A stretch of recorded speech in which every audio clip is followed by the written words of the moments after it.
Hola, soy Manolo Castellano y dedico mi vida a explorar y encontrar talento científico.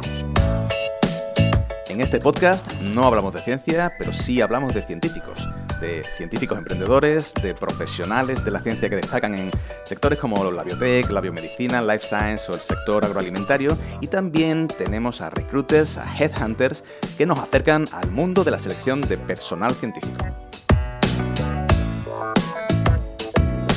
Hoy tenemos la suerte de contar con Lidia Bonet. Lidia es especialista en adquisición de talentos, ella es Global Talent Acquisition y ha estado muy vinculada al mundo de la farma, concretamente en el área de diagnóstico.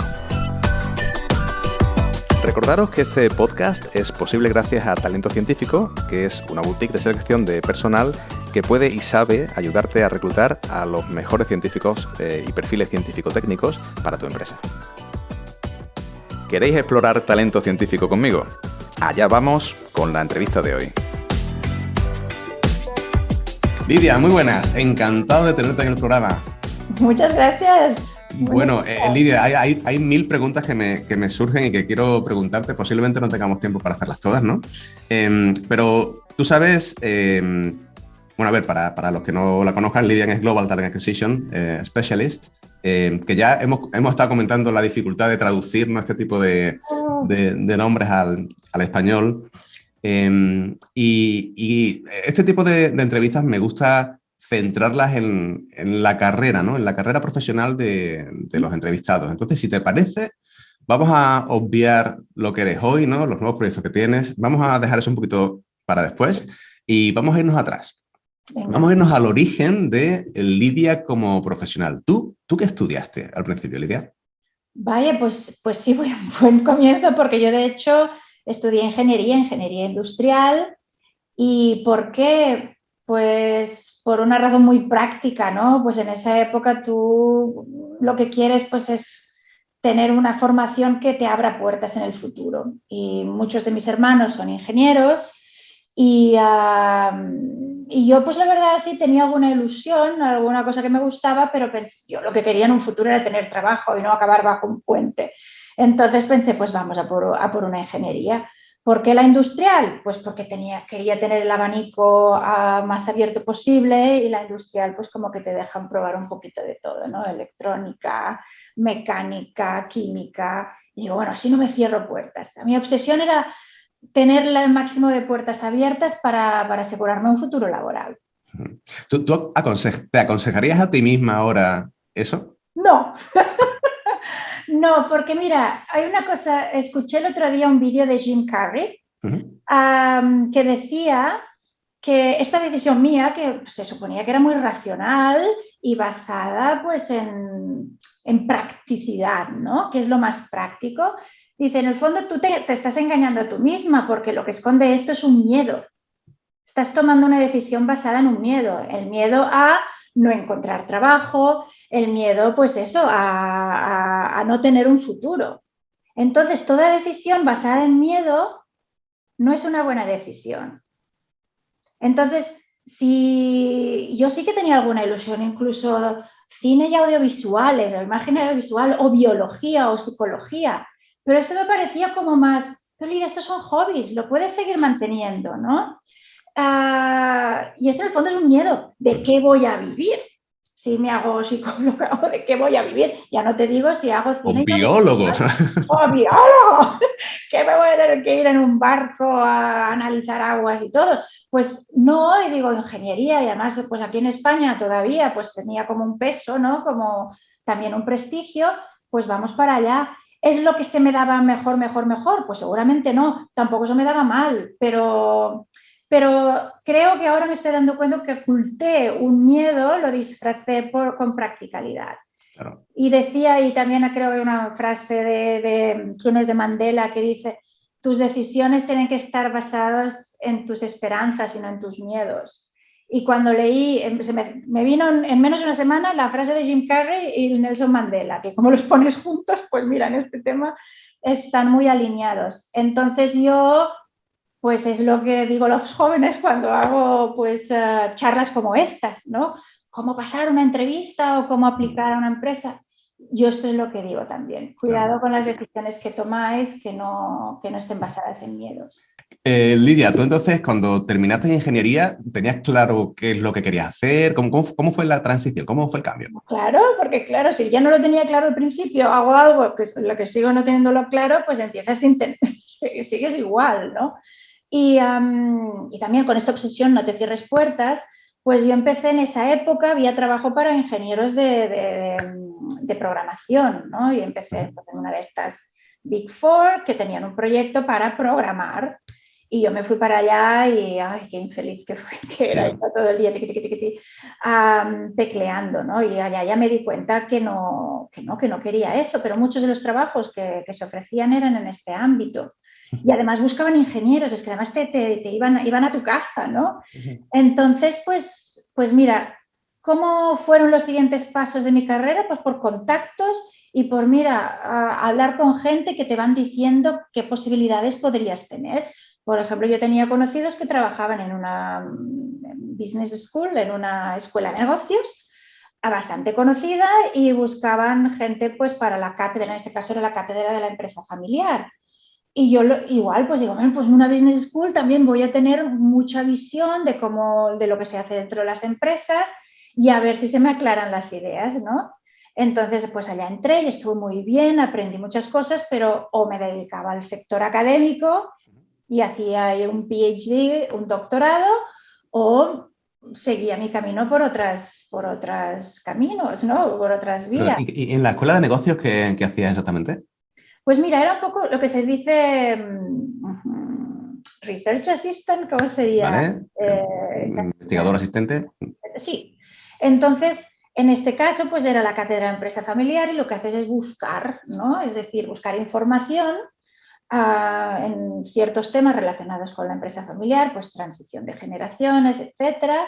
Y la información pues sirve para varias cosas, para las clases que se dan a los estudiantes, a los alumnos de un máster o de cualquier posgrado que estén haciendo en esta Business School, o en este caso también se hacía un poco de consultoría a empresas familiares, pues investigación, ¿no? Y buscar información relacionada con algún tema, protocolos familiares o incluso herencias y todos estos temas, ¿no? Claro, entonces también te abre las puertas a un mundo muy interesante, ¿no? Que yo no me di cuenta, pero me estoy dando cuenta, yo no me di cuenta en aquel momento, pero ahora veo que muchos de los temas que se trataban en la empresa familiar no eran tanto temas de negocios, sino temas personales. Y los temas personales, da igual si es una familia o estás en una multinacional, una gran multinacional que cotiza en bolsa y no tiene ningún familiar, pero no solo son los temas técnicos que te van a dar éxito, sino también los temas más de interrelación personal. Y voy más allá, Lidia. Ha salido aquí la palabra researcher. Claro, eso para muchos de los que nos oigan, pues es más laboratorio, ciencia y tal, ¿no? Pero en recursos humanos también está la figura del investigador, ¿no? Bueno, claro, sí, es que en todas partes, ¿no? Y te diré que cuando vas a la universidad, incluso pues un perfil científico, ¿no? Te enseñan mucho a tú hacer tus cosas técnicas, ¿no? Y serás el mejor en hacer estas cosas, pero es que el que triunfa luego, tanto sea en una startup o en una gran empresa, no es solo el que técnicamente sabe hacer las cosas, que lo necesitas hacer, pero sino también cómo lo comunicas, cómo haces la venta, cómo te enfrentas delante de las frustraciones. Tú crees, porque así te lo han dicho en la universidad, que si tú haces las cosas bien y si tú tienes unos resultados buenos, como que las puertas se abrirán. Y lo que te pasa cuando vas avanzando es, soy la mejor, estoy haciendo el mejor delivery, funciona. Y te das cuenta que esto no te abre las puertas, que tienes que empezar a hacer un poquito de network, contactos, venderlo bien, que te entiendan, porque a veces no te entienden porque tú hablas un idioma que no es el que habla el de finanzas, que no es el que habla el de marketing, que no es el que habla el que te va a tomar la decisión si sigue con tu proyecto o no. Y entonces, ¿cómo te enfrentas tú a las frustraciones que a veces han elegido continuar o seguir invirtiendo en un proyecto que tú no le ves futuro? Y tú eres la experta y dices, pero ¿por qué invierten en este proyecto cuando es el mío donde hay el futuro? Pero si no lo has sabido expresar, si no los has sabido convencer, ¿y cómo gestionas tú toda esta frustración? La resiliencia, la famosa resiliencia, pues es mucho gestión emocional. Y a mí nunca nadie me ha enseñado esto. y acaba siendo clave de decir, voy a aprender. Y les pasa a investigadores, les pasa a ingenieros y les pasa a un montón de gente. Somos los mejores porque hemos estado estudiando y lo hemos dado todo y siempre estamos leyendo y tiquití, y nunca hemos trabajado en esta parte de gestión emocional. Claro. En este caso tú eso lo aprendiste haciendo, ¿no? Que es como mejor se aprende, ¿no? Y a base de tener estos fallos y estas frustraciones. Y ver también, porque es muy fácil quejarte, pero eres incompetente, no tiene ni idea, no sé qué, sí, pero al final eres tú. Claro. Eres tú la que no siguen invirtiendo en tu proyecto, al final eres tú la que no avanzas, pues tienes que hacer algo aquí. Y si te das cuenta que para ganar el juego tienes que tener otros skills, otras competencias, pues venga, vamos. Y yo recomiendo mucho a la gente de trabajar en esto, porque ya no solo vas a conseguir, lo vas a poder aplicar en la carrera, pero en la vida personal, en la familia, con los amigos, son cosas que lo puedes aplicar en todas partes. Claro. Que no es lo que tendrían que enseñar en la educación básica cuando somos niños. Totalmente. Lidia, tú ya con ese bagaje nuevo y más completo, digamos, decides irte a trabajar a una de las grandes, ¿no? A Michael Page. No sé si hiciste algo intermedio. ¿Cuál fue ese cambio, ese cambio de orientación? Es que me gusta eso que dices, decides, ¿no? Es que la vida decide, ¿no? Se me pasa por delante un compañero de la universidad, ingeniero, llevaba unos años trabajando en esta empresa y claro, vas hablando y te dice, por cierto, necesitamos gente. Y eso es, decido una vez, descubro que existe, ¿no? Y también pues con la ayuda de alguien que me dice, mira, pues ahí esta empresa, en este caso están eligiendo ingenieros porque hacemos headhunting, hacemos recruitment, entonces cuando tú vas a hablar con una empresa de ingeniería, con una empresa de automoción que están buscando ingenieros, pues tú les puedes decir que tú entiendes el perfil y que tú sabes dónde encontrar este tipo de candidatos. Entonces, es así, es que la vida a veces te abre estas puertas y te das cuenta que hay estas posibilidades. En mi caso, pues yo entré por la puerta del sector industrial, reclutar ingenieros reclutando ingenieros, pero también había otras fases como era, pues eso, científicos reclutando a científicos, ¿no? ¿De qué año estamos hablando? Uy. Más o menos. Ostras, pues diría hace 15, 20 años. Vale, o sea, estábamos, bueno, ya había pasado un poco la parte esta potente, fuerte del headhunting americano, ¿no? ¿Cómo viste tú esa cultura, ¿no? Una cultura nueva, con un funcionamiento que no tiene mucho que ver con otro tipo de industria, digamos? Sí, claro, es una industria de servicios, en el fondo, ¿no? Y yo venía de una mentalidad ingenieril y después en academia. Entonces, una de las cosas que me sorprendió es que, claro, tú piensas, qué bonito, ¿no? Voy a entrevistar gente, qué humano. Voy a hacer como a conectar empresas con candidatos, y yo creo que tenía una idea muy naif, porque en el fondo esta idea de empresa más americana sí que es verdad que es el negocio, pero lo que quieren todos es que hagan ventas. Recibí el curso de ventas más impresionante que he tenido en mi vida. Cómo hacer las llamadas estas frías, el cold calling. Cómo una vez estás delante de una empresa, cómo vender tu servicio. Me faltó un poco la formación, que también la recibí, pero esa formación más psicológica, de poder al entrevistar y tal, esto lo hice más adelante, incluso cuando salí de la empresa. Allá me dieron la formación básica, súper completa en parte de ventas, pero la parte más humana de entrevistar, de ver y tal, lo básico. Entonces, mira, de todo sacas en la vida, y esta parte más comercial me ha servido luego para poder vender proyectos y todo eso. Y gracias a Dios pude seguir evolucionando en esta rama y empezar a entender cómo es realmente una entrevista por competencias, cómo conectar, cómo desarrollar más la parte humana. Y pasado un tiempo decides cambiar el estilo, el tipo, ¿no? El tipo de empresa. Te vas a ayer. ¿Qué es lo que estabas buscando en ese campo? Porque ahí ya sí eliges tú, ¿vale? Ahí no, imagino que no te pasó por delante. No, ahí elijo es porque, claro, el concepto que digo de esta parte me gustaba, el concepto de negocio, ¿no? O de yo dedicarme a estas cosas. pero la manera o la agresividad o este enfoque a ventas, y de hecho que a mí se me pagara más por contratos cerrados y cosas, era como muy, sí, muy ventas, y yo no quería estar en ventas, yo quería estar en recursos humanos, ¿no? Entonces, ayer esta empresa holandesa que se llamaba se llama Young Executive Recruitment, pues tenía otra mentalidad.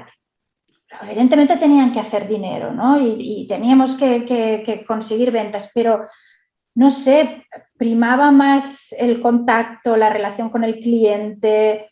Allá aprendí cómo hacer entrevistas.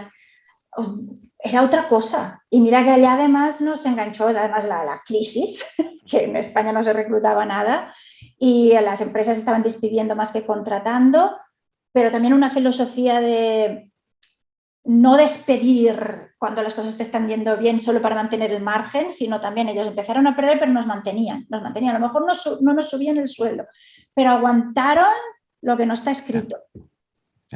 Cuando en la otra, para no bajar, o sea, para no bajar en beneficios, pues es que se cargaron como casi el 70%, y cuando las cosas empezaron a ir bien, vuelve a contratar. Claro. Pues yo sinceramente no me sentía tan cómoda en un entorno así. Yeah. Y me di cuenta de decir, se puede hacer negocio con otra mentalidad. Oye, ¿y había muchos recruiters con perfiles o background científico como tú? Pues sí, sí que lo sabía. Sí que lo sabía. Y de hecho es como una salida, no te diré común, pero al menos en Headhunter es como la puerta, ¿no? Abierta, porque para conseguir negocio vas más a la especialización, ¿no? Cuanto más te especializas, tú sabrás bien. Tú sabrás bien cómo... Pero es curioso porque, a ver, yo entiendo que yo de lo raro soy el muy raro, ¿no? Pero ¿por qué particularmente en España no hay? O sea, o hay poquísimos científicos, o ya no te digo investigadores, ¿no? Ya más de nicho, que conozcan esta posibilidad y que les pueda resultar interesante.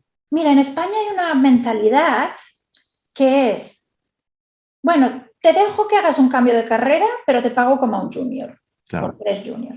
Vale. Entonces, claro, cuanto antes haces este cambio, para ti mejor porque como no te afecta tanto económicamente.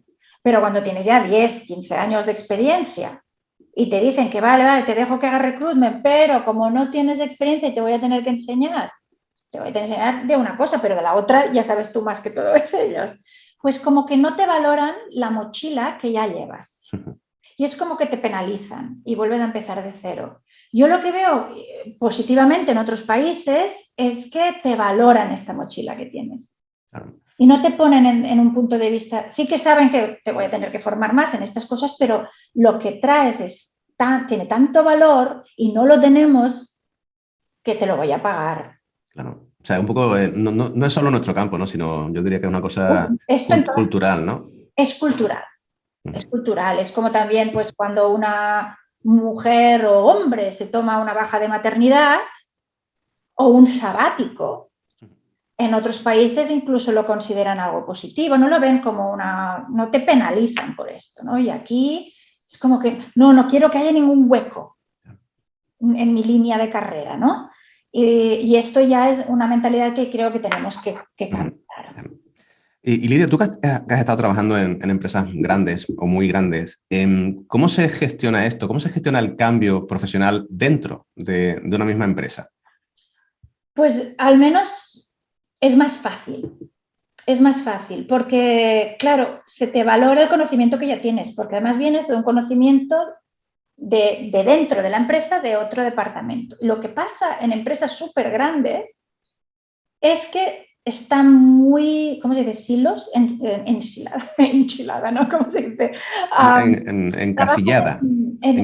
Encasillado, ¿no? Cuando se trabaja en silos significa que al final es una gran empresa, pero es como si estuvieras trabajando, hay muchas pequeñas empresas dentro. Y el departamento de marketing solo mira marketing y solo hace marketing. El departamento de producción y como casi que no se comunican. Y casi a veces como que compiten entre ellos.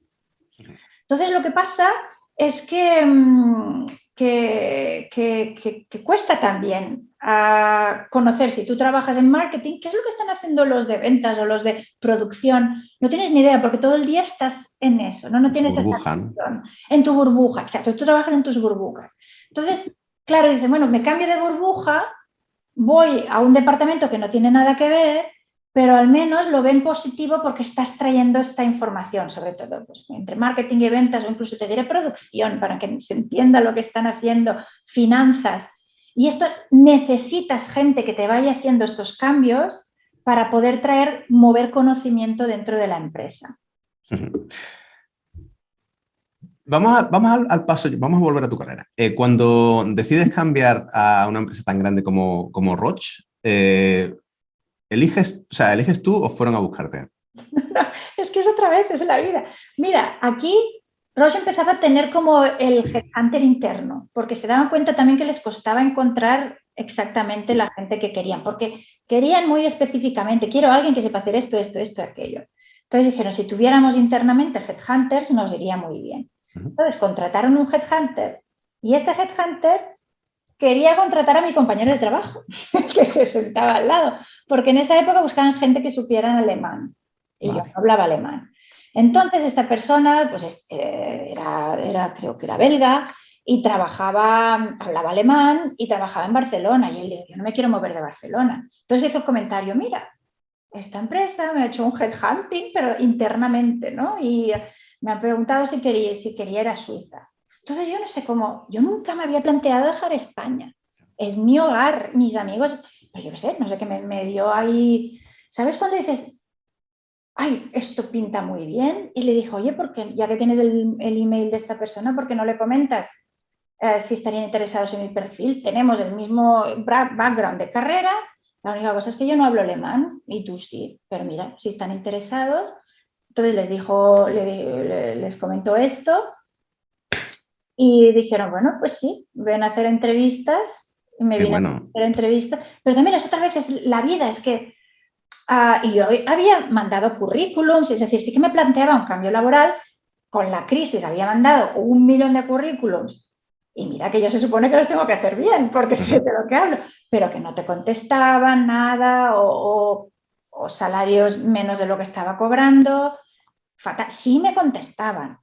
Y no sé, a lo mejor fue por esta frustración que cuando me vino algo de fuera, pues me llamó la atención, pero yo activamente no estaba buscando cambiarme. ¿Y lo viste diferente? O sea, claro, en este caso estamos hablando de, para mí, el rec to rec es lo más difícil del mundo, ¿no? Tienes que reclutar a reclutadores, ¿no? Con todo lo que uno tiene en la cabeza, ¿no? Cuando ¿viste diferente la interacción tuya con el headhunter simplemente por el hecho de que él sabe perfectamente que tú eres recruiter y se habla un idioma diferente? ¿Cómo es esa interacción? No, te diré que, ¿sabes cuando dicen que los médicos son los peores pacientes? Te diré que los recruiters somos los peores candidatos. Claro. Todo lo que te voy a decir yo hoy, yo no sé si me lo aplico. Y te pones muy nervioso. Porque estás como en el otro lado y es como, es que lo tengo que hacer bien, no tengo excusa. Si me preguntan algo y no me lo he preparado, es que no tengo excusa. Quedó mal, ¿no? Y esto a mí me pone muy nerviosa como candidata. Y yo creo que también, además, cuando tú estás entrevistando a un entrevistado o a alguien de tu misma profesión, también es como, ay, ¿qué pensará de mí? ¿No? Es decir, yo creo que hay tensión por las dos partes. Y si estás reclutando para tu equipo, también no solo buscas a alguien que sepa hacer el trabajo, pero sino también estás buscando, me gustaría trabajar con esta persona X horas al día. O sea, buscas también la conexión personal. Claro, claro. Cuéntanos ese inicio en Roche. ¿Qué viste diferente? Sí, mira, yo empecé con mucha ilusión y yo aquí uno de los aprendizajes es las expectativas que tú tienes versus la realidad. Y aquí yo creo que fui con complejos, en el sentido de, ay, vengo de España, mi inglés no es tan bueno, no somos tan avanzados, te impresiona un poco ver pues, el edificio tan grande, ¿no? Y asumes que aquí todo va bien. Yo vengo de un sitio de Zucatán, todo va mal, y aquí todo funcionará como un reloj suizo. la tecnología más avanzada y es cuando te empiezas a dar cuenta, oye, que no estamos tan mal. Ya. Ni mi inglés es tan malo, ni mis conocimientos son tan bajos, de hecho puedo aportar y tecnológicamente no estamos tan mal, ¿sabes? Que era una empresa que también, es como todo, es tan grande que tendrá áreas y departamentos que van mejor y que a lo mejor tiene la tecnología punta y en otros pues que también hay trabajito para hacer. Y yo aquí diría fuera complejos. Y empecé a ir a Alemania y a otros países con mis complejos y me di cuenta, pues con mi inglés y mi preparación estaba muy bien, no diré incluso que mejor en algunos casos, es como en todo, pero que estamos en la misma liga. Y aquí es, y yo como empecé, y esto fue un error, porque empiezas, es como cuando empiezas una relación que te crees que el otro es George Clooney y que tú, ¿sabes? No una relación tiene que estar así, anivelado, y cuando tú ya te pones por debajo, te tratan como tú te posicionas. Y eso también es muy una frase que también he aprendido, es la gente compra lo que tú les vendes. Si tú les estás vendiendo que no, que yo estoy por aquí, muchas gracias por contratarme, ay, gracias por traerme a Suiza donde todo va bien y tal, te tratan así. Claro. Si tú dices, ay, qué bien, qué ilusión me hace trabajar en esta empresa, puedo aportaros todo esto, vamos a colaborar, vamos a tener una relación de igual. Claro, te tratan de tú a tú. Te tratan de tú a tú. Claro. Es decir, y yo aquí era como la que llega de pueblo y se cree que lo tiene que aprender todo, y es verdad, tuve que aprender mucho, pero yo también tenía cosas para aportar valor y no me lo creía. Bueno, y se ha notado con el tiempo. Tú de hecho empezaste como Local Talent Scout, ¿no? Después Global, etc. Cuéntanos un poco cómo está hecho el organigrama, ¿no? ¿Cuántos tipos de recruiters hay en un equipo tan grande como Roche Diagnostics? Bueno, aquí también evoluciona, porque tú lo que intentas es buscar la fórmula que te ayude a encontrar el talento de fuera, pero que también internamente te ayude a organizarte. Cuanto mayor es la empresa internamente, más dificultades de organización interna. Y aquí era un poco lo que pasaba. Como estamos trabajando tanto en burbujas, cuanto más posiciones crees, más fácil es que crees tus burbujas. Entonces te diré que aquí fuimos probando diferentes cosas, pero lo que había al principio era el recruiter, que es el reclutador, o que es la persona pues, que habla con el manager que está reclutando y definen todo el proceso, qué es lo que tú necesitas, cómo lo vamos a hacer, mira, yo creo que esto es más fácil, más difícil, etc. Y luego pues tienes, en aquella época tenías el Talent Scout, que era el que te iba a buscar, ¿no? Como que le decías, búscame este perfil, tal, y siempre pues era el unicornio, ¿sabes? O sea, te pedían buscar el unicornio, porque idealmente lo que quieren es alguien que haya hecho lo mismo en la competencia, que cobre el mismo nivel que están cobrando tu gente, que se quiera incluso mudar a otro país, bueno, y que hable los idiomas. ¿Y qué idiomas? Pues los idiomas donde tú tienes plantas de producción. Y si tú fueras una empresa que tiene las plantas de producción en otros países, pues busca a esa persona, pero que te hable los otros idiomas. Y cosas así, es decir, es el unicornio. Entonces también hay que mostrarle datos al que está reclutando diciendo, mira, lo que buscas no existe, pero puedes tener esto, puedes tener esto, puedes tener esto, ventajas de tener a alguien que no hable el idioma, pero que te traiga esto, o ventajas de tener a alguien que sí que te hable el idioma, pero que no te traiga tanto esto. Aquí hay mucho ¿cómo se dice? Explicar con datos a la gente que está reclutando qué es lo que realmente puedes encontrar en el mercado de talento. ¿Y cuánto de equipo hay, cuánto de vida solitaria hay cuando estás buscando gente, ¿no? Y te dicen, tienes que buscar esto, ¡hala, tira! Sí, es decir, esto lo que nosotros llamamos Talent Scout, o lo que es el Headhunter también en una empresa de Headhunters, hay una parte muy de soledad que particularmente a mí no me gusta, es busca, ¿vale? Y hay varias maneras de buscar. Y una de las maneras de buscar es en las redes. LinkedIn, fundamental, por favor, todos los que queréis ser encontrados, tened un buen perfil de LinkedIn, explicad no solo lo que habéis hecho, también lo que queréis hacer, ¿no? Y esto es una herramienta brutal. Google, luego hay, dependiendo del perfil que buscas, te vas a unos sitios o a otros, incluso pagas para tener acceso según qué bases de datos. Y luego hay también la parte que a lo mejor esta sí que ya me gusta más, que es pensar, pues yo qué sé, si buscas médicos especialistas en dermatología, pues cuáles son los congresos de dermatología más conocidos o cuáles son los papers de dermatología, dónde están publicados. Queremos gente que haya hecho muchas publicaciones, pocas. Entonces tú buscas o pones un anuncio en la revista de dermatología o te vas a los congresos, buscas a la gente en LinkedIn o listados de doctores. Dependiendo de lo que estás buscando, creas una estrategia de búsqueda. Y hay estrategias de búsquedas que no son tanto delante del ordenador, sino a lo mejor pues irte a un congreso, o irte aquí o irte allá, o otras que sí que son más solitarias. Y luego enviar los emails o contactar. Y en el momento que ya empiezas a hablar con la persona, ya empieza la parte más humana, digamos, y eso ya... No es bonito el proceso, Lidia, no es bonito. A mí me encanta y sobre todo porque te diré la diferencia entre trabajar en un headhunter y trabajar en empresa final es que en el headhunter tú cobras cuando cierras, ¿no? Vale, la persona la han contratado y te da igual lo que pase luego, ¿no? Porque tú ya has cobrado. Entonces, no es que te dé igual, pero ya está, te olvidas. Entonces, si no ha funcionado, dices, bueno, pues a lo mejor te busco otro trabajo, tú tranquilo, y voy a volver a cobrar. En la empresa final tú quieres que esa relación continúe. Y además es que tú sigues teniendo contacto con esa persona acaba trabajando en la misma empresa que tú. Y si esa relación no ha funcionado, pues tú también lo sufres, ¿no? Entonces, en el momento de yo hacer el contacto con el candidato, me interesa asegurar relaciones a largo plazo. Por lo tanto, yo no estoy solo vendiendo al candidato, sino que realmente y honestamente quiero entender lo que esta persona también busca para decirle honestamente si lo puedo encontrar en mi empresa o no.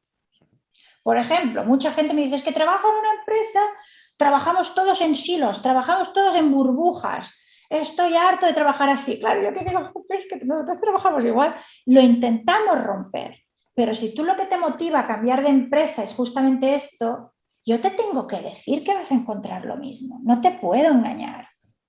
Y esto a lo mejor en un headhunter, pues dices, bueno, pues a lo mejor sí, están luchando, porque sí que es verdad, no es que mientas, pero es verdad, en toda empresa se lucha para romper las burbujas y que vaya colaboración, pero cuesta mucho. Claro.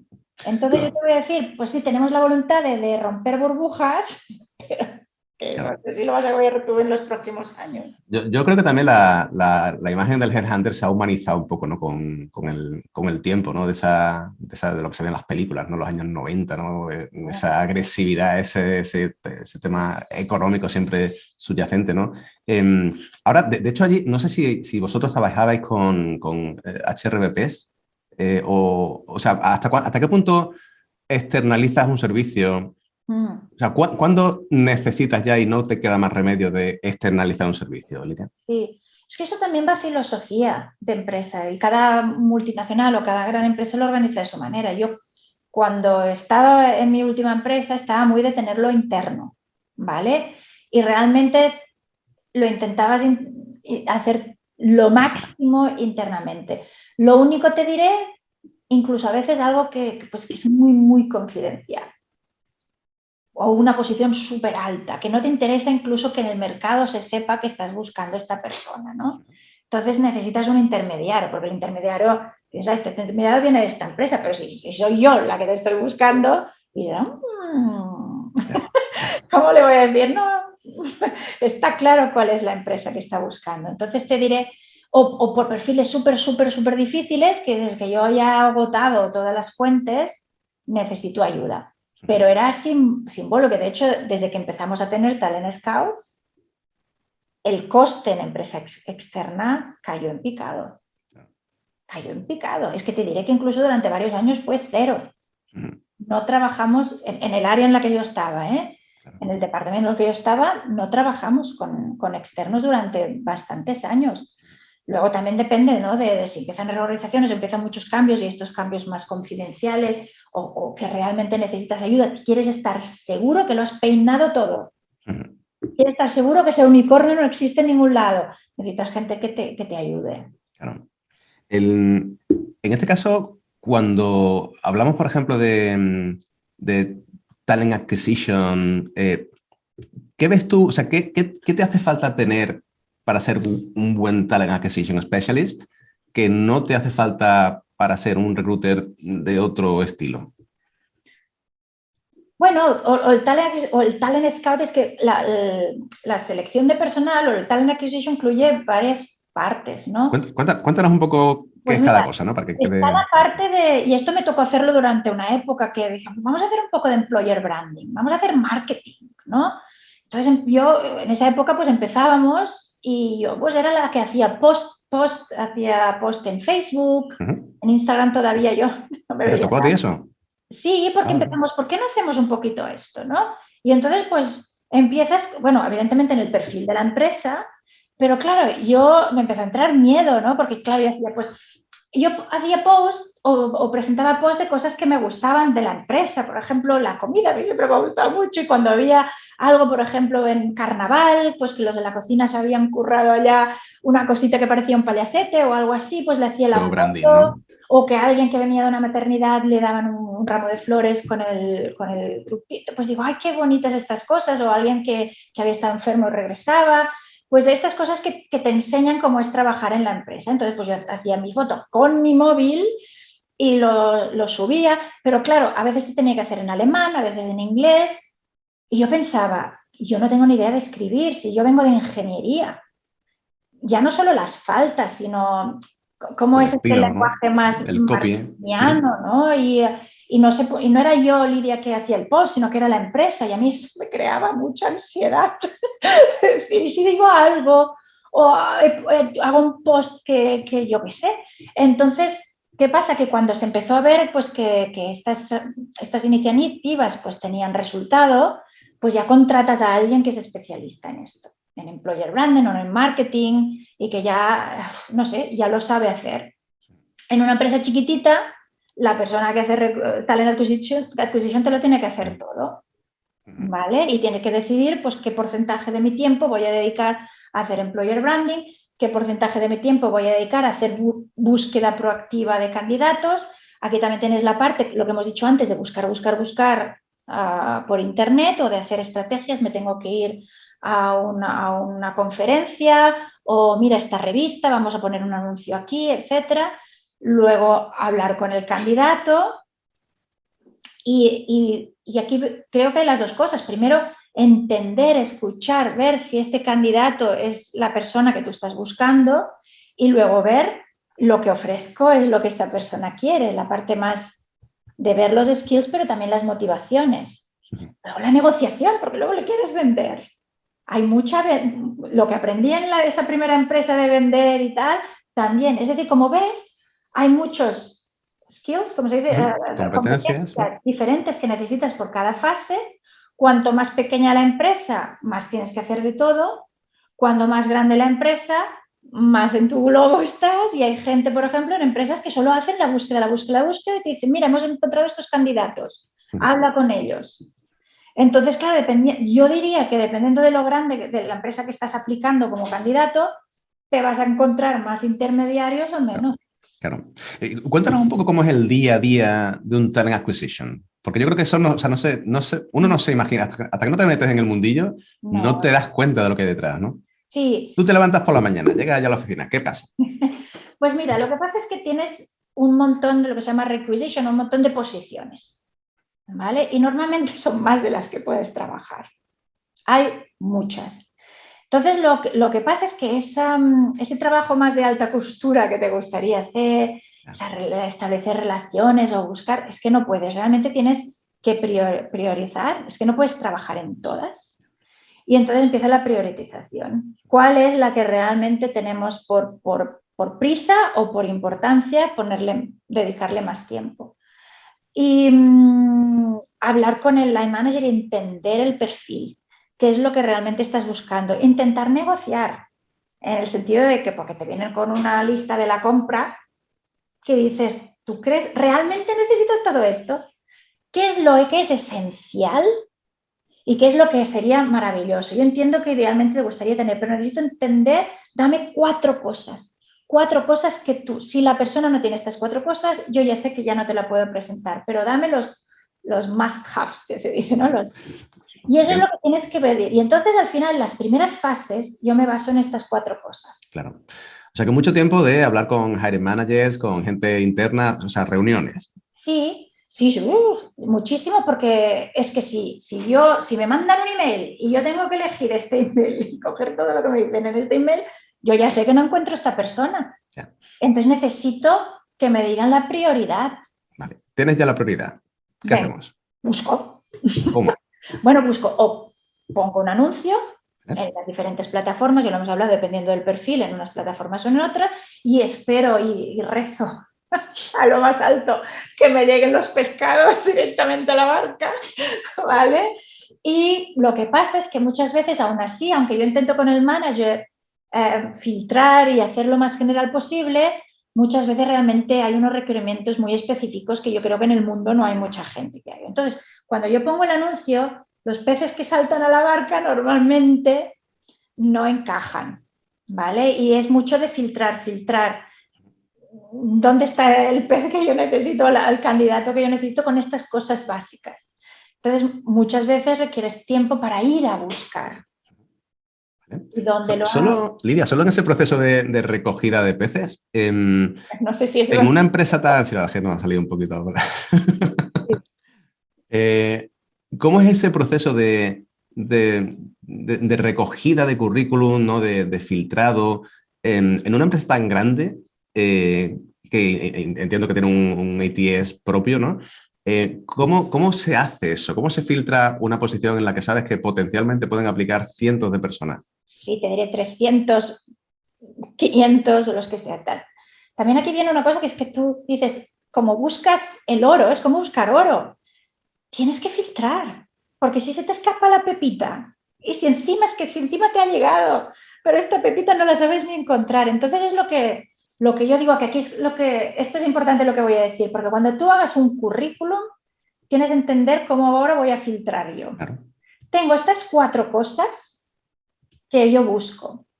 Estas 4 cosas están en el anuncio y yo intento ponerlas al principio.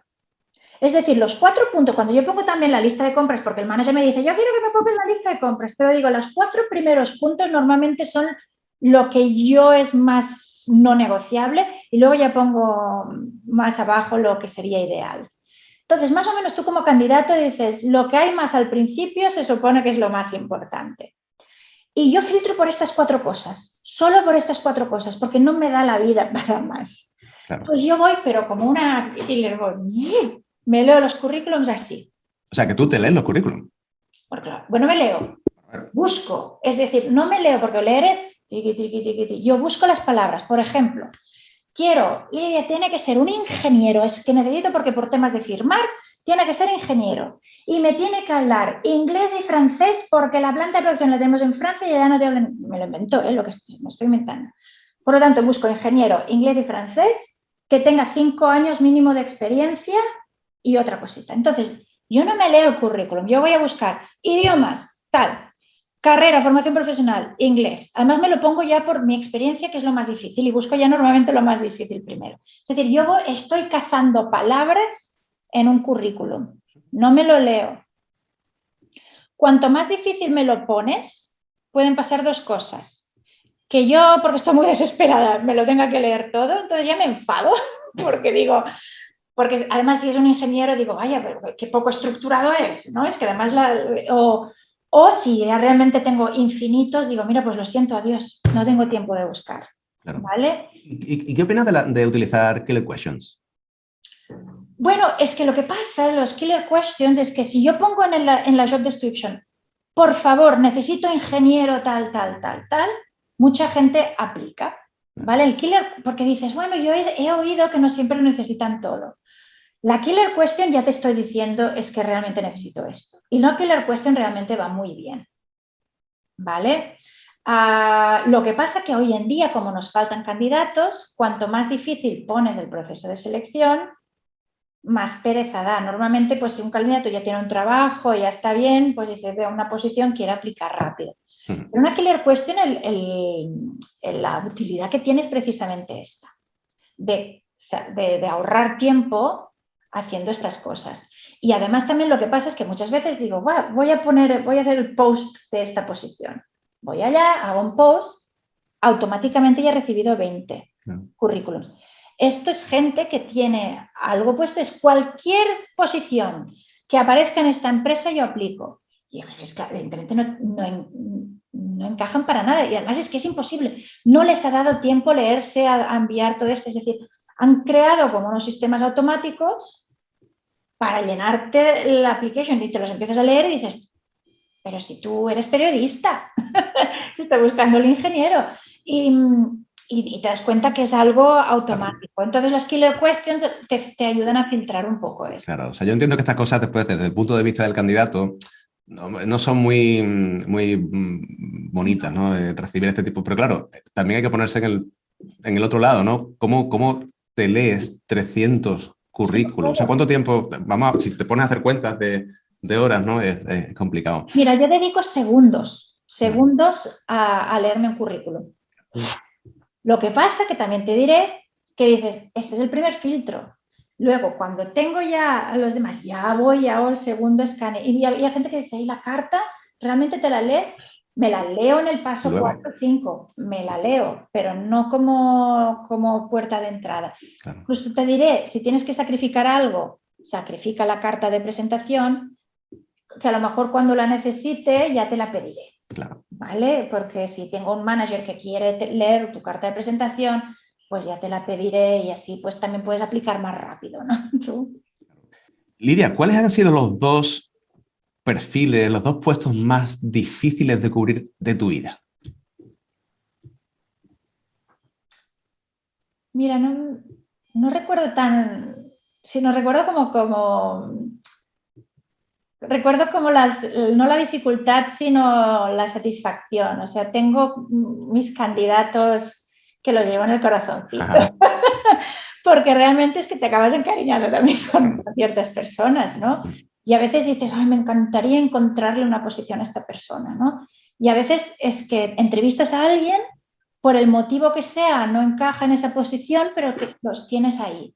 Y la satisfacción más grande es cuando puedes contratar a esa persona. Claro. Porque crees que realmente es buena, pero es que además normalmente también es que crees que además son buenas personas y que pueden ser buenos, ¿no? Y te gustan como trabajador, y también la parte soft, la parte más personal, y crees que hay un encaje muy bueno. Y cuando pasa esto, pues te sientes bien. Y después a veces también pasa candidatos pues, que han tenido malas experiencias y lo sufres también, porque sabes que son buenas personas. A veces cuando estás haciendo cambios que involucran cambiarte de país y tal, y yo siempre lo digo, háblalo con tu familia, háblalo con tu esposo, háblalo con tal, porque ya llevo divorcios, ya llevo unos cuantos divorcios, y esto yo siempre lo digo, que a veces la ilusión de un nuevo proyecto, digo, por favor. Y no es que yo me meta en la vida personal, porque yo he visto casos que no has comentado bien familiarmente la implicación de un cambio de trabajo que implica cambios en la familia. Claro.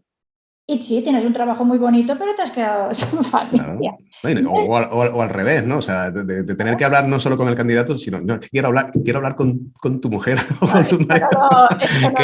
Que la decisión va por ahí, ¿no? O sea, claro, no, pero a veces está, porque realmente I care. Claro, dices, me estoy metiendo en un tema privado, ¿no? Claro. Y a veces cuando pregunto, a veces alguna vez se me ha escapado, pero ¿tienes familia? Claro, esto incluso en algunos países está prohibido. Pero entonces le dije, no, perdona, porque cuando veo que implica que por aquí, de decir, yo lo único que te pido es por favor que lo hables en casa, y les explico este caso, que ya llevo no sé cuántos divorcios, claro. Y no quiero que esto te pase. Claro. ¿Vale? Oye, ¿sabes a nivel legal qué está prohibido? O sea, no sé si sabes de alguna diferencia legal entre un país como Suiza y un país como España. ¿Qué le puedes preguntar y qué no le puedes preguntar a un candidato? Mira, te diré que entre Suiza y España a lo mejor no hay tanta diferencia. Suiza es bastante abierto. Te diré Suiza, Alemania, incluso en currículums te encuentras gente que te dice el número de hijos que tienen, que te dan la edad de los hijos, si están casados, y no sé qué, la información y que esto incluso culturalmente te choca. Y te diré que España está más te diría que avanzado en este sentido, porque yo creo que toda esta información personal no es relevante a la Claro, pero una cosa es que te lo diga un candidato, otra cosa es que tú le tengas que preguntar algo. Exacto. Y vida personal, tú como candidato tienes que saber si te afecta o no. Y yo solo te digo lo de los divorcios porque me sabe mal, pero en el fondo eres tú que decides. ¿Vale? Y si no lo has hablado con tu familia, eres tú que decides. Yo no te tengo que obligar a que lo hables con la familia, pero te diré que, por favor, haz esto. Con otros países como en Estados Unidos hay que ir muchísimo con cuidado.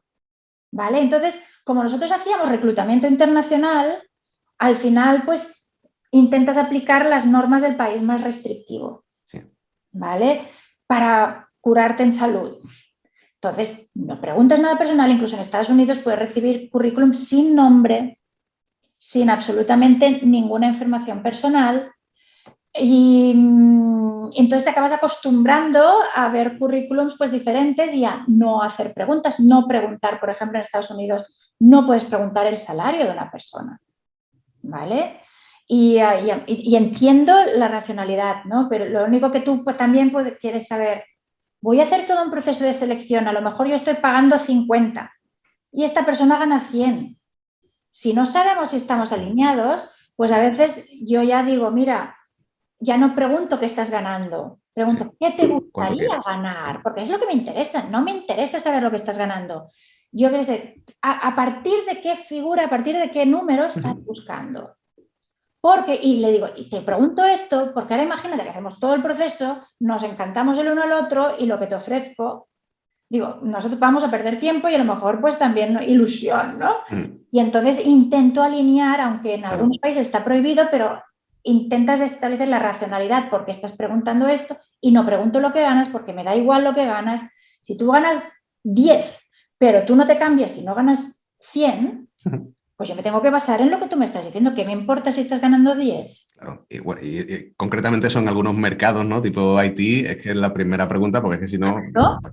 Claro, y no puedes asumir que dependiendo de qué país vengas vas a cobrar menos. A veces pasa, ¿no? Digo, bueno, lo que ofrezca en Suiza va a ser más. Pues te das cuenta que puedes vivir también en países como España, Alemania, Francia y cobrar incluso más de lo que puedes cobrar en Suiza. Ya. Lidia, has hablado antes de la posibilidad de tener un currículum sin nombre, ¿no? Que así al pronto suena como una cosa un poco extraña. Vamos a hablar de cosas, de tendencias, ¿no? De nuevas tendencias. ¿Qué es lo que te ha sorprendido más en los últimos años de realidades que son como más o menos normales, que antes eran cosas que o no existían o directamente se veían como raro, ¿no? Sí.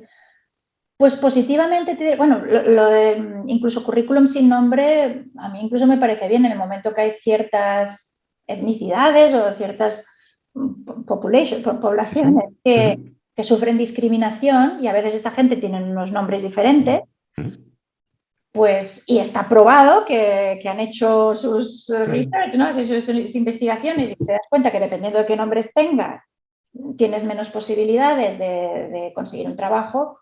Pues aquí me parece normal y te tengo que decir que incluso yo me doy cuenta de algunas bias, ¿cómo se dice? Algunas, sí. que incluso yo misma a veces pues te das cuenta que recibes un currículum con muy poca información personal y lo quiero saber. Quiero saber claro. ¿Por qué lo quiero saber? ¿No? Sí. Es como, y que te das cuenta que yo también necesito cierta información para mis propios miedos o biases o lo que sea. Entonces, una cosa que me ha sorprendido positivamente, te diré, es la gente joven. Cómo sube ahora, ¿no? Y aunque hablan de los millennials y siempre hay como esta luz más negativa, yo creo que hay cosas que traen que están muy bien. Por ejemplo, antes se buscaba trabajo y era como esta relación de poder que te decía. Y ellos no, ellos preguntan más, quieren saber más y quieren tener como un impacto. Y a mí me parece bien. Porque antes la relación era así, empresa, candidato, pero porque te prometían cosas, te prometían estabilidad, te prometían un buen sueldo, te prometían lo que fuera. Entonces dices, bueno, vale, voy a trabajar por vosotros y tú me das toda estabilidad, sueldo, etcétera. Pero ahora ya hay muy poquita empresa que te pueda prometer estas cosas. Entonces dices, bueno, pues voy a venir a trabajar, me pides trabajar 1000 horas, me pagas muy poquitito, me haces sacrificar mucho por la empresa, ¿qué es lo que me vas a dar tú? Y me parece bien, porque ya no les vamos a dar lo mismo que se les daba años atrás, las carreras que se les dio a los padres, toda la vida trabajando en la misma empresa. Ahora ya no existe esto. El mercado es volátil, que si te viene una pandemia, que si tienes eso, que no sé cuántos, entonces la gente dice, bueno, pues yo quiero trabajar también por algo más. Y si no me das esto, me monto yo mi chiringuito yo. Y ahora hay mucho emprendedor. Sí. Y me parece muy bien, porque en el momento que estas grandes empresas ya no te ofrecen lo que te ofrecían antes, ¿para qué vas a trabajar para ellas? Y yo creo que viene un cambio en cómo es el mercado laboral y cómo son las empresas, donde la tecnología te ayuda tú a ser más emprendedor y trabajar 20 horas, 12 horas, 20 horas al día para alguien, para otra persona, o trabajar para ti, pues ya estás. No. Claro, claro. Y es lo que veo ahora la gente joven y me parece inspirador, te diré. O sea, yo he aprendido a veces con preguntas que me hacen y cómo se enfocan también mucho al impacto, a temas más personales, a querer dejar un mundo mejor, ¿no? ¿Y qué quiere que te diga? Pues hay cositas que sí, así que habrá otros jóvenes que a lo mejor solo quieren, no quiero que me pagues mucho y no quiero trabajar nada. Yo estos no me los he encontrado tanto, ¿eh? Lidia, ¿veis alguna diferencia o más interés por el tema de la conciliación cuando negocias con candidatos? Sí, sí, definitivamente. No se atreven a decirlo, no se atreven a decirlo porque todavía hay estos vídeos del Elon Musk y del Bezos, que yo trabajo no sé cuántas horas y duermo en la planta de producción y tal y cual y no sé qué, y la gente quiere tener una buena vida, ganar bien, pero quieren tener vida. Y yo aquí te diré que es más, como ahora las empresas ya no pueden a lo mejor o ya no ofrecen tantos salarios tan altos, van un poco también a intentar ofrecer más conciliación. Y te diré que somos a lo mejor más nosotros que sacamos a veces el tema, porque a veces el candidato a lo mejor no se atreve. Ya.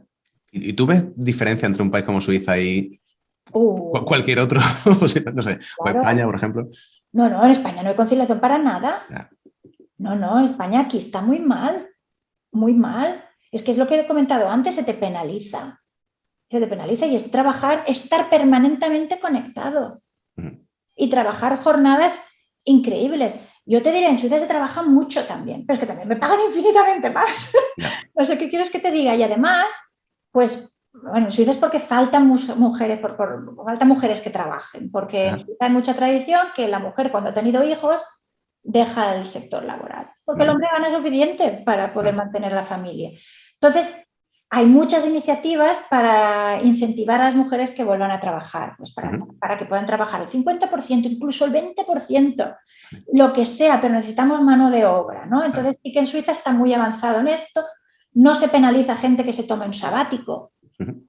Al revés, le preguntas, ¿y qué has aprendido? Porque siempre es lo que decíamos, la mochila.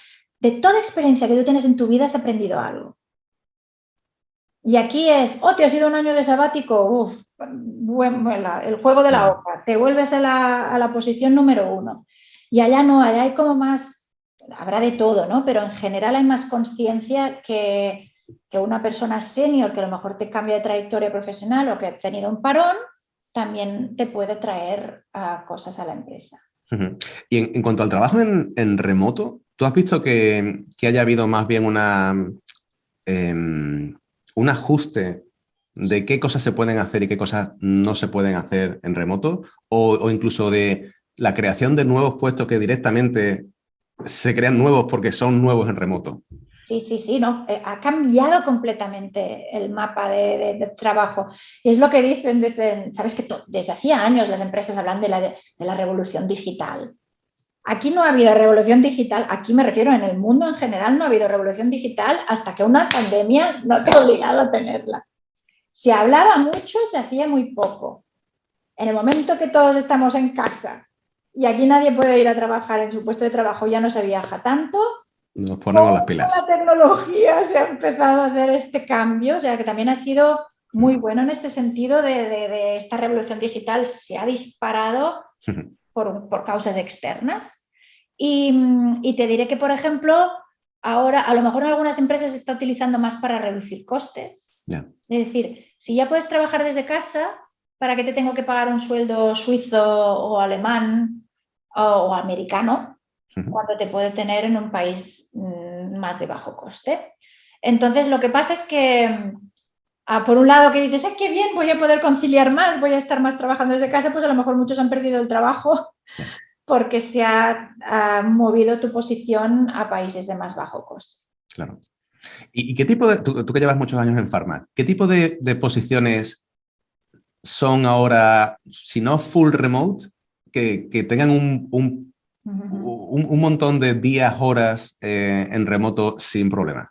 Bueno, aquí te diré, yo trabajo para una empresa que tiene la división de Pharma, pero yo siempre he estado en una división que es la de diagnóstico, para aclarar. Es decir, posiciones así más de research y tal, es que no las he trabajado casi nunca. Entonces yo te diré, pues, por ejemplo, recursos humanos, que aquí no estoy tan de acuerdo, pero hay muchísimas cosas que se hacen en remoto, ¿no? Y además esto a recursos humanos ha afectado mucho, porque cuando te metes a recursos humanos realmente te gusta tener contacto con la gente. Y aquí te diré que, bueno, que sí, que algún día está muy bien trabajar desde casa, pero es que tú quieres ver gente. Y aquí creo que va en detrimento, pero por ejemplo, muchas reuniones, pues project management y temas así, se están haciendo muy en remoto, lo que yo diría que a lo mejor está un poco en prueba, porque sí que hay muchas cosas que puedes hacer, pero tenemos que ver cómo afecta la relación. Sobre todo en posiciones que involucran colaboración entre muchos silos, entre muchas burbujas. Ahora pues hay herramientas que te pueden ayudar a colaborar online, pero todavía es una pregunta. Si realmente falta algo, porque hay muchas posiciones, ventas, que la relación humana es muy fundamental. Todavía no llevamos tanto tiempo para ver cómo afecta esto. Si realmente hay posiciones que no cambia el resultado por el hecho que estés haciéndolo remotamente o working home office o desde la oficina o viendo al cliente y cuáles no. Yo creo que ahora se está probando mucho y la mayoría de posiciones se están probando a hacer en remoto o te dan más flexibilidad para hacerlo. Lo que a lo mejor en unos años vuelve a cambiar y vuelve para atrás si nos damos cuenta que el factor humano es muy importante, más de lo que nos podíamos imaginar. Y de momento no lo sabemos. Oye, ¿y las entrevistas? ¿Hay alguna entrevista que no se haya en remoto? Sí.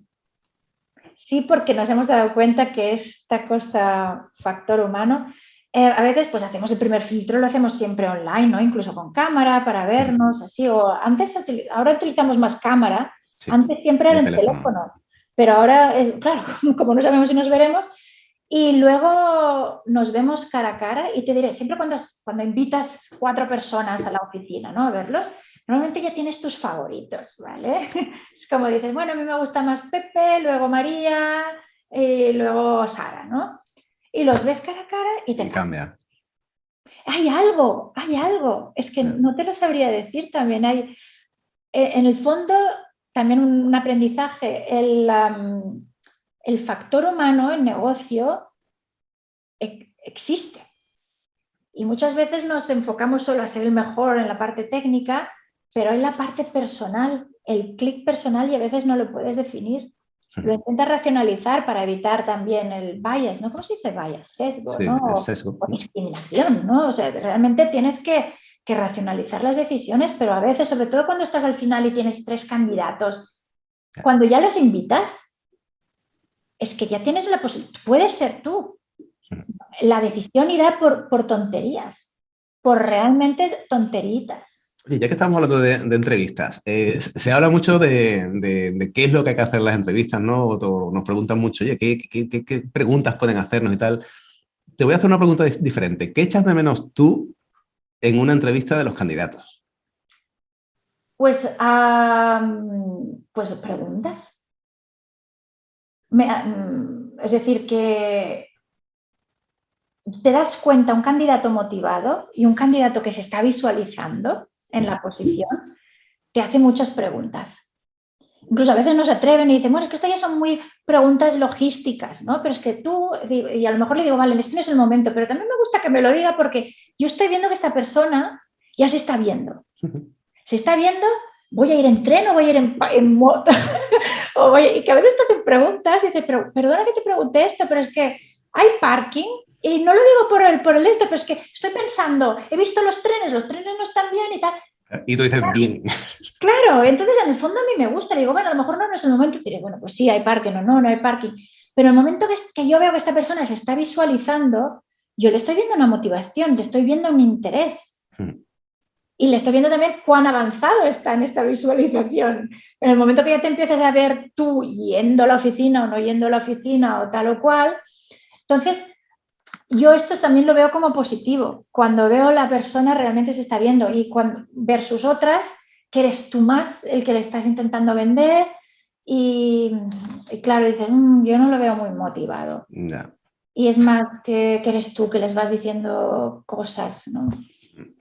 Hemos hablado mucho de reclutamiento, ¿no? Pero yo sé que tú comienzas nuevos proyectos, estás interesada en otra parte de la que no hemos hablado, ¿no? Como retención del talento, compensación, todo esto.